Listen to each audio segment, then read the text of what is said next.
Bonjour, c'est Gilles sur boursicoté.com. Voici l'analyse technique du CAC 40 pour cette séance du vendredi 13 juin 2014.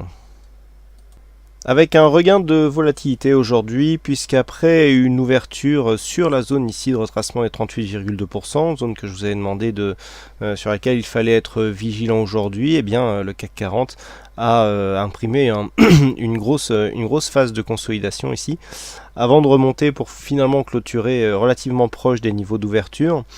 Toutefois, donc le CAC 40 perd 0,24% sur cette séance, un peu plus de 11 points perdus par rapport au cours de clôture d'hier. Donc on confirme ici le début de mouvement de consolidation. Par contre, par rapport à la dynamique que nous avions là, eh bien cette dynamique perd un petit peu son statut de mouvement dynamique et puissant, puisqu'on a un fort enfoncement du retracement des 38,2% de Fibonacci. On vient même casser ici le 61,8, donc là on a quand même un petit affaiblissement de cette dynamique. Donc les cours reviennent chercher ici une zone. Alors personnellement j'avais visé ici moi 4519 comme objectif de consolidation. On avait une zone ici de résistance aux alentours des 4520. On a bien enfoncé cette zone, on est revenu chercher ici le support oblique que j'ai légèrement repositionné, mais il y avait quelques points d'écart. Donc on revient chercher ici ce support pour finalement rebondir. Donc dans un premier temps, ce que nous avons, c'est quand même un affaiblissement court terme, puisqu'on casse ici le retracement des 61,8%, mais qui se fait sans trop d'incidence par rapport à la tendance de fond, qui reste la tendance donc moyen-long terme, qui reste haussière et donc portée par ce support ici en bleu. Alors je rappelle, on est plus ici sur la moyen terme, puisque la vraie tendance long terme, là on est sur un moyen terme, ici voilà, on a ici quelques semaines sur cette dynamique bleue.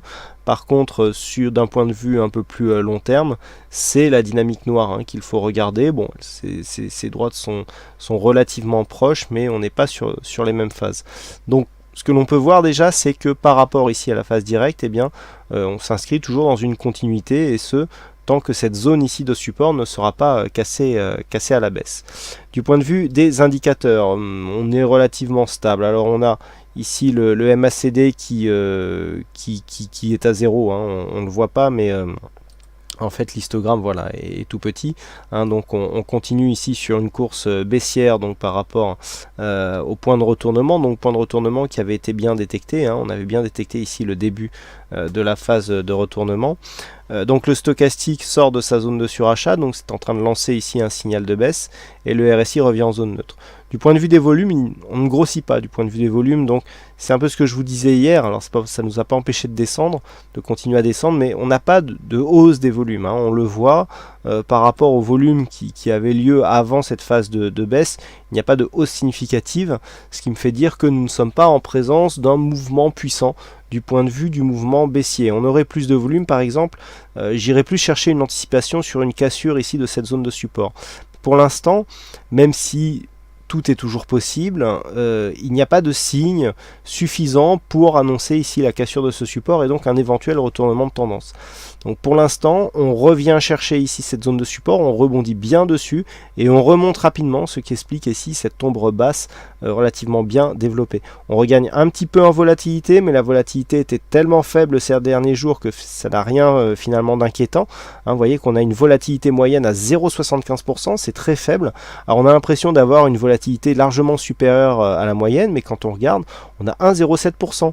1,07%, si on écarte un petit peu, c'est rien du tout. Si on regarde un petit peu l'intégralité de la tendance, enfin des cours, par exemple, si on a un peu plus d'un an là, c'est pas grand chose, voilà, l'histogramme il est ici, on est quasiment dans la moyenne. C'est le contexte actuel qui est très peu volatile, d'ailleurs c'est un élément qui est assez largement commenté dans la presse radio, notamment puisque ça donne lieu à des stratégies différentes en ce qui concerne donc la gestion de la volatilité, et ça s'explique par le fait qu'il y a une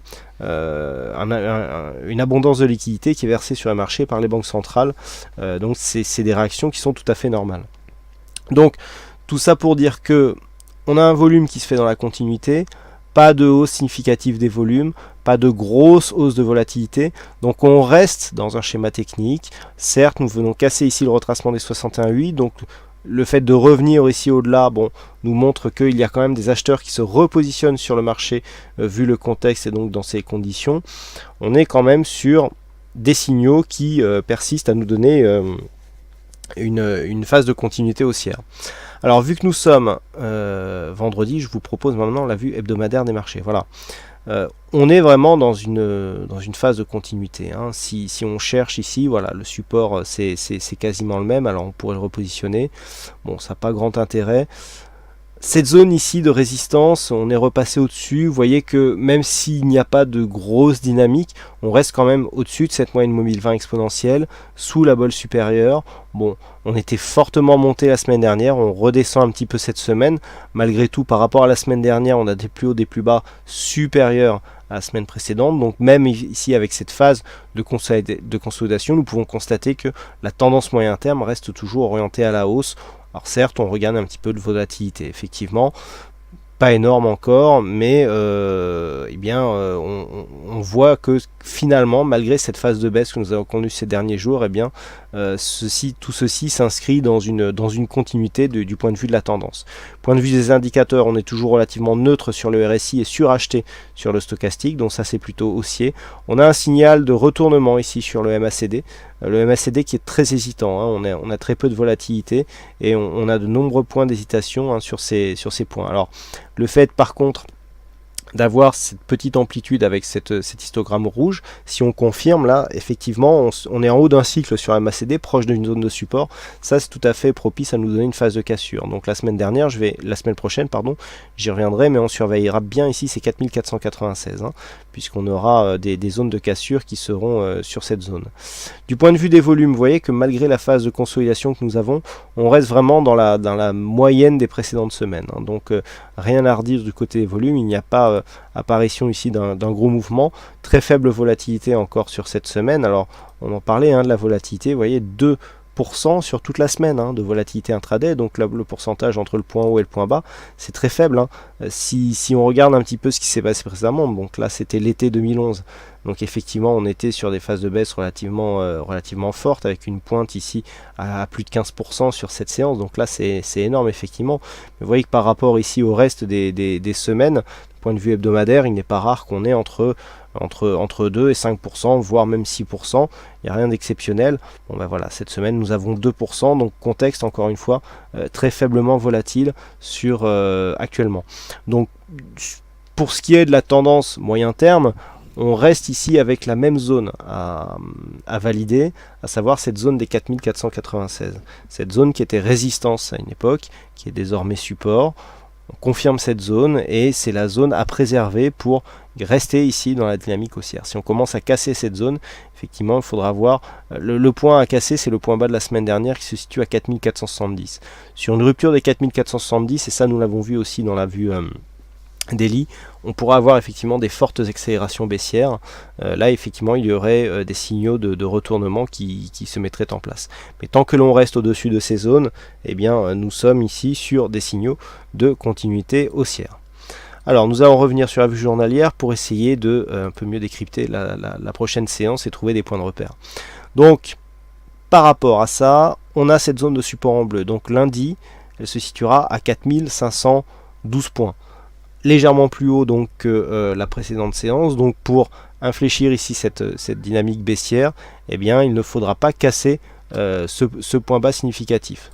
Donc premier repère ici, le point bas de cette séance.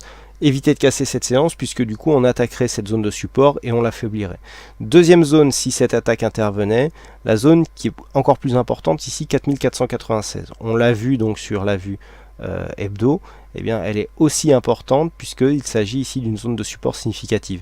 Il faut absolument que suite au franchissement de cette zone qui a longtemps été résistance, ici sur cette phase, on l'a retesté une fois mais on est remonté très vite, on n'a jamais clôturé en dessous depuis qu'elle a été franchie, donc il faut préserver cette zone pour préserver la dynamique haussière qui a lieu actuellement. Une zone de point haut qui se transforme en zone de point bas, c'est un signal de continuité de la tendance haussière qui est en cours. Donc deux zones, donc pour la tendance très court terme 4512 et pour la tendance moyen terme 4496. On est proche, les indicateurs nous indiquent qu'il n'y a pas de survente et que l'on pourrait très bien techniquement casser cette phase sans nous mettre dans une phase de survente. Et effectivement 4470 c'est le point que nous retrouvons ici, simplement puisqu'il s'agit du dernier point bas significatif du point de vue de la tendance. Donc ça c'est si on casse ici 4470, on a des multiples signaux baissiers qui viendront se mettre en place.